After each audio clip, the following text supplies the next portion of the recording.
Melanjutkan pembahasan sebelumnya di mana Xiaoyan akhirnya berhasil mendapatkan sayap tulang yang tercipta dari mayat Magical Beast tingkat 7. Kemampuan terbang yang dihasilkan dari teknik Do ini dapat dikatakan setara dengan kecepatan seorang elit Douzong. Jika di masa depan Xiaoyan berhadapan dengan musuh yang sangat tangguh, sayap tulang ini dapat membantunya untuk melarikan diri. Nah, setelah semua itu, Xiaoyan lantas menyimpan sayap tulang tersebut ke dalam tubuhnya dengan perasaan lega. Karena proses ini telah memakan waktu yang cukup lama, Xiaoyan pun sedikit khawatir dan bergegas pergi ke halaman akademi untuk melihat situasi saat ini. Di sana, Xiaoyan bertemu dengan dokter peri kecil yang terlihat penuh dengan keceriaan. Xiaoyan jelas memahami bahwa kehidupan yang dijalani dokter peri kecil selama ini sangatlah keras dan menyakitkan. Oleh karena itu, suasana tenang dan hangat semacam ini pasti sangat berharga baginya. Sesaat kemudian Xiaoyan lalu bertanya kepada dokter peri kecil apakah ada perubahan terhadap tubuh racun miliknya. Di situ dokter peri kecil memberitahu Xiaoyan bahwa saat ini kondisinya masih baik-baik saja. Namun karena banyaknya pertempuran yang terjadi belakangan ini, tampaknya waktu sebelum tubuh racun meledak hanya tersisa 1 tahun ke depan. Mendengar perkataan itu, Xiaoyan pun mencoba menghibur dokter peri kecil dan mengatakan kalau dia tidak perlu cemas. Bagaimanapun mereka telah berhasil mendapatkan cairan body dan hanya perlu mencari mayat Magical Beast tingkat 7 seperti yang tertulis di dalam resep. Dengan begitu tubuh racun mematikan milik dokter peri kecil akan bisa dikendalikan sepenuhnya. Xiaoyan yakin dalam waktu 1 tahun ini mereka pasti bisa menemukan mayat Magical Beast yang mereka butuhkan itu. Perkataan ini secara alami membuat dokter peri kecil menunjukkan senyum manis di wajahnya. Dia lantas memberitahu Xiaoyan bahwa tetua Suqian sudah menunggunya di ruang pertemuan untuk membahas masalah terkait menara Qi. Singkat cerita, Xiaoyan pun bergegas pergi bersama dokter peri kecil menuju ruangan tersebut. Sesampainya di dalam aula pertemuan, Xiaoyan pun memohon maaf kepada tetua Suqian dan yang lainnya karena keterlambatannya. Karena tak ingin membuang waktu lebih lama, Xiaoyan pun mengatakan kepada para tetua bahwa dia siap untuk mengisi energi Fallen Heart Flame ke dalam menara Qi kapanpun mereka mau. Namun di situ tetua Suqian berkata kepada Xiaoyan agar tidak perlu terburu-buru. Bagaimanapun sebentar lagi dia akan pergi ke dataran tengah dan tidak ada yang tahu kapan dia akan kembali ke Akademi Jianan. Jika Xiaoyan hanya mengisi energi api di menara Qi sama seperti sebelumnya, hal ini hanya akan bertahan selama 2-3 tahun ke depan saja. Oleh karena itu, mereka harus menggunakan cara lain untuk mempertahankan nyala api di menara Qi dalam jangka panjang. Xiaoyan pun setuju dan memahami maksud perkataan tetua Suqian. Dia lantas menanyakan metode apa yang akan mereka lakukan. Setelah mendengar persetujuan dari Xiaoyan, tetua Suqian lantas mengeluarkan sebuah benda dari dalam cincin penyimpanannya dan menjelaskan bahwa itu merupakan pot pertempuran api yang diciptakan oleh penjaga aula Akademi Jianan. Selama Xiaoyan berhasil memasukkan sedikit esensi sejati dari Fallen Heart Flame ke dalamnya, maka nyala api tersebut tidak akan pernah padam selama seseorang terus merawatnya dengan energi Doqi. Meski efeknya lebih rendah dari Fallen Heart Flame yang asli, tetapi hal ini masih dapat membantu pelatihan para ahli di Akademi Jianan.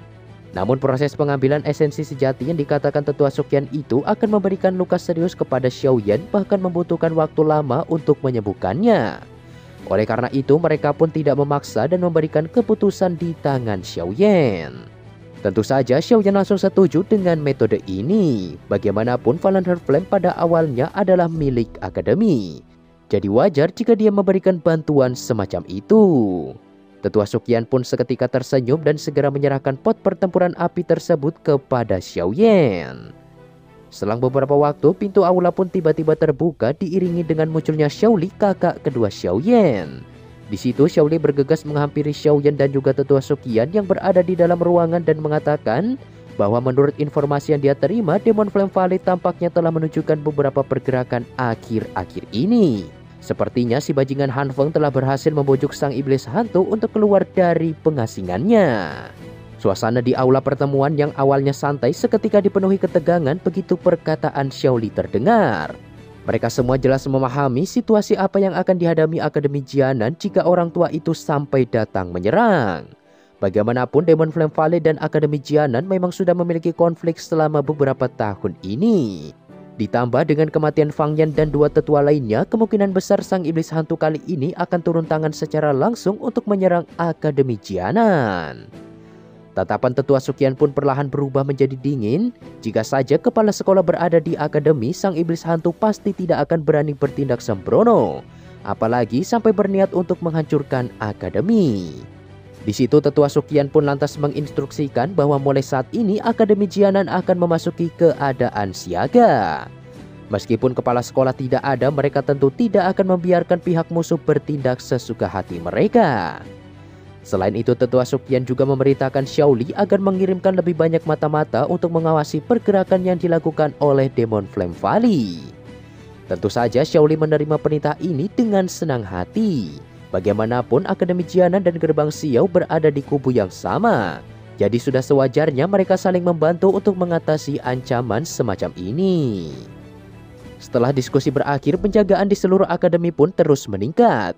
Kegiatan besar ini sontak membuat para murid merasakan ketegangan dan bertanya-tanya, sebenarnya masalah apa yang terjadi hingga membuat para tetua tampak begitu waspada.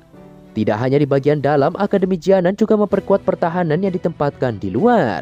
Jika ada ahli dari wilayah Black Corner yang mencoba menerobos masuk, maka para penjaga akan langsung mengeksekusinya dengan sangat kejam.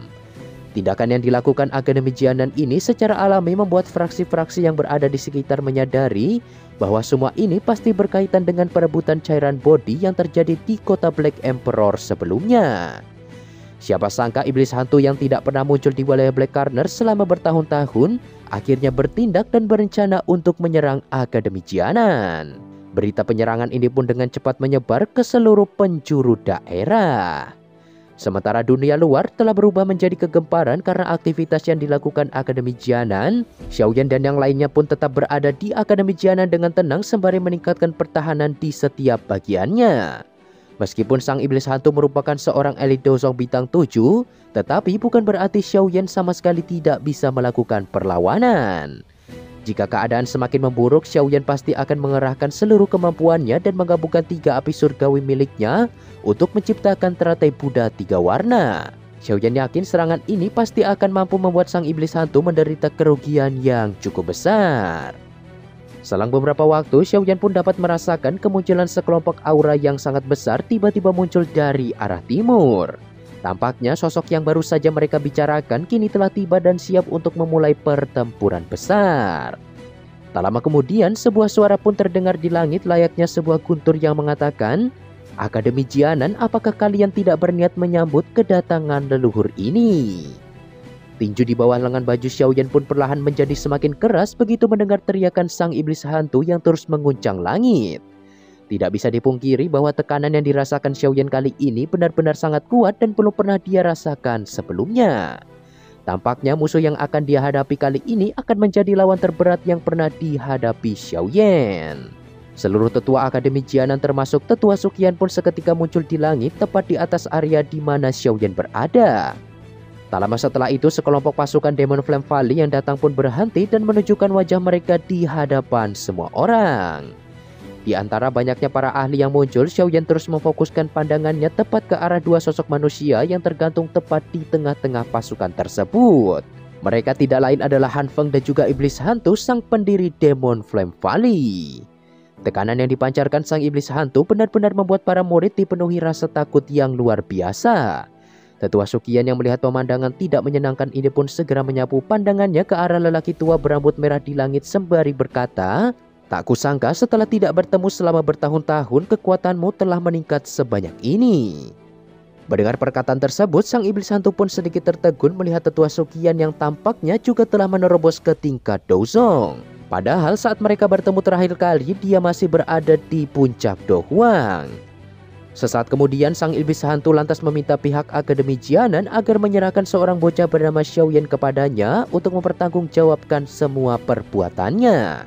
Meskipun kematian Fang Yan dan 2 tetua Demon Flame Valley adalah murni kesalahan mereka sendiri, tetapi sang iblis hantu sama sekali tak peduli akan hal tersebut.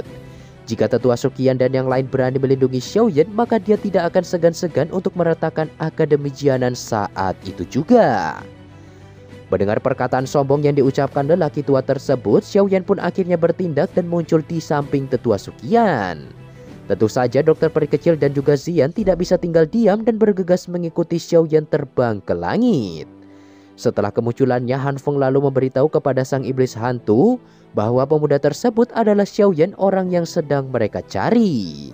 Untuk memperkeruh suasana, Han Feng juga mengatakan kalau cairan body saat ini berada di tangan Xiaoyan. Begitu iblis hantu mengetahui semua informasi ini, tatapan matanya pun seketika dipenuhi aura membunuh yang sangat kuat. Di situ dia lantas memerintahkan Xiaoyan agar segera menyerah jika tidak ingin semua orang menderita.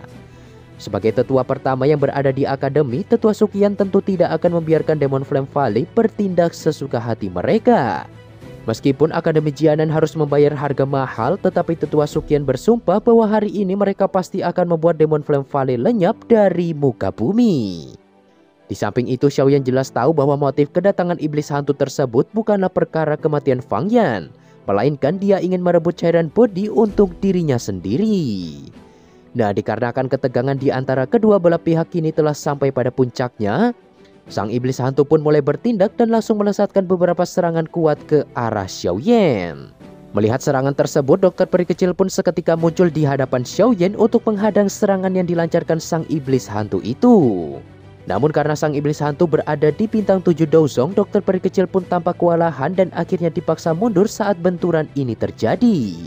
Setelah merasakan kekuatan yang dimiliki lelaki tua itu, dokter peri kecil pun segera memperingatkan Xiaoyan agar lebih waspada.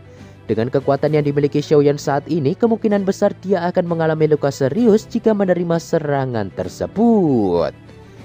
Sementara itu, pandangan sang iblis hantu kini masih terfokus ke arah dokter peri kecil. Dia sungguh tak menyangka ada seseorang yang mampu mencapai tingkat Dozong di usianya yang masih begitu muda.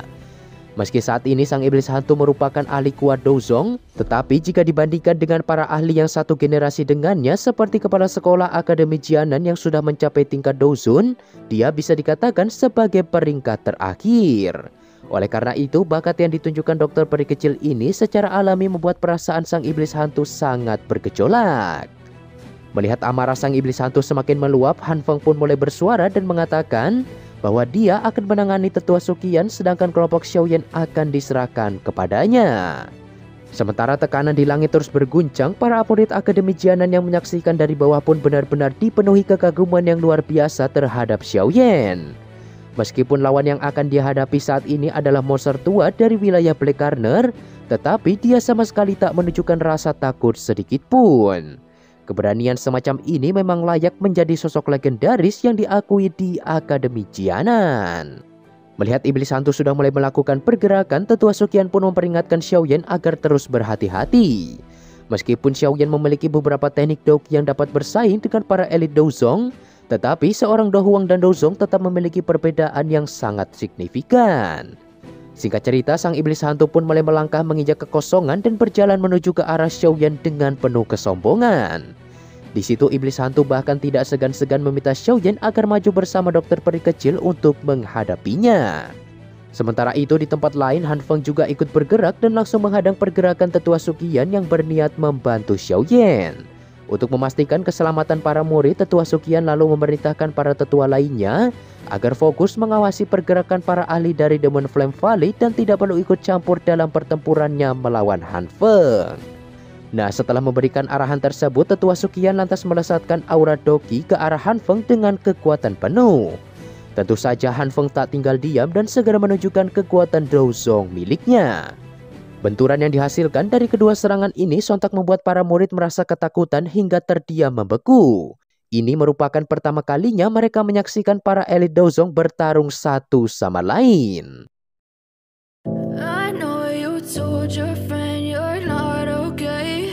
Nah, kurang lebih seperti itulah spoiler pembahasan PTTH Season 5 episode 82 part 1-nya. Untuk part 2-nya akan Mimin kerjakan secepatnya guys ya.